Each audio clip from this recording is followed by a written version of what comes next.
the letter in her pocket. Sarah Chen's fingers trembled as she, 100th time that morning. I don't know who you are, but you saved my life 3 years ago. I've been searching for you ever since.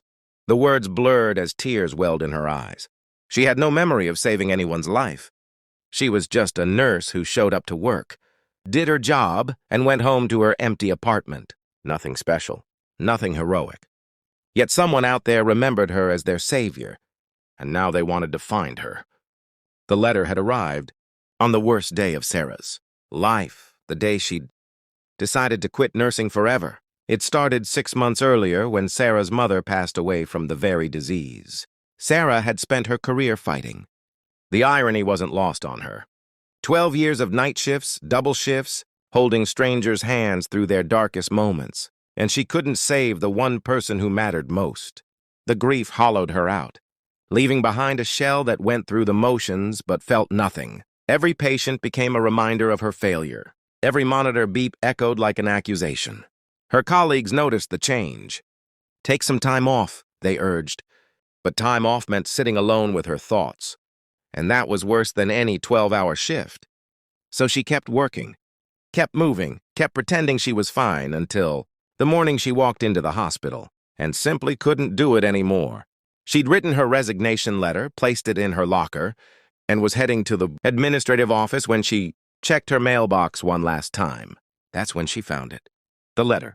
No return address, just a San Francisco postmark and those impossible words. Now, standing in the hospital corridor with her resignation letter in one hand and this mysterious note in the other, Sarah faced a choice. She could walk away from nursing, from the pain, from all of it.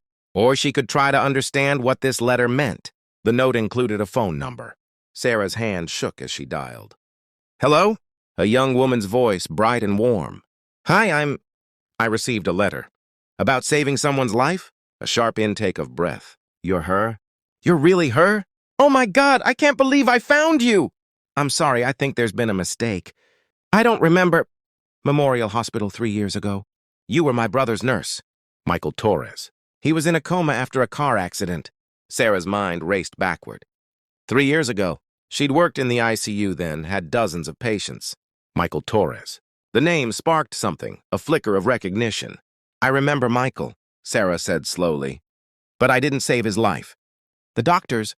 No, the woman interrupted, her voice thick with emotion. You don't understand. Everyone said to let him go. The doctors said he had almost no brain activity, that we should remove life support. My parents were ready to say goodbye. But you sat with me one night when I was alone in his room. I was crying and you held my hand. You told me about another patient you'd had. Years before, who everyone said would never wake up. But you'd kept talking to him, playing his favorite music. And one day he opened his eyes. Sarah did remember. She remembered a young woman, barely 20, refusing to leave her brother's bedside. She remembered sharing that story, hoping to offer comfort, not necessarily hope. You told me that miracles don't happen often, but they happen enough that we should never stop believing in them. You said that if I wasn't ready to let go, I shouldn't let anyone pressure me. You gave me permission to fight for him. And did he wake up? Sarah asked, though something in the woman's voice already told her the answer. 2 weeks later. The doctors called it impossible. My parents called it a miracle. But I called it Sarah Chen, because you're the one who gave me the strength to hold on when everyone else had given up. Michael's getting married next month. He's a physical therapist now, helping other people recover from injuries. He exists because you existed at the right moment. Sarah slid down the wall, sitting on the cold hospital floor as sobs overtook her. For 6 months, she'd felt like a failure, like nothing she did mattered. She'd forgotten that nursing wasn't just about the outcomes you could control. It was about showing up, about offering comfort and hope when everything seemed hopeless. It was about the small moments that rippled outward in ways you'd never see. Are you still there? The woman asked gently. I'm here, Sarah managed. Thank you for finding me. You have no idea what your timing means. They talked for another 20 minutes. Sarah learned that the woman, Elena, had been trying to track her down for years. She'd finally convinced the hospital to forward the letter to Sarah's current address, hoping it would reach her. Elena told Sarah about Michael's recovery, his struggle through physical therapy, his determination to help others the way he'd been helped. She talked about how that one conversation with Sarah had changed her own life, too, teaching her that kindness in dark moments could alter the trajectory of everything. When Sarah finally hung up, she looked at the 2 pieces of paper in her hands. The resignation letter felt heavy, final. The mystery letter felt light, like a door opening rather than closing. She thought about her mother, about how her mom had always said that Sarah was born to be a nurse. "You have healing hands," her mother used to say. "Not because you can cure everyone, but because you know how to hold space for people's pain." Sarah had forgotten that. She'd been so focused on the patients she couldn't save that she'd forgotten about all the Michaels, all the Elenas, all the families she'd helped simply by being present and human. Sarah stood up, brushed off her scrubs, and walked past the administrative office. Instead, she headed to the ICU, where she found her charge nurse reviewing charts. "Sarah, I thought you were taking the day off."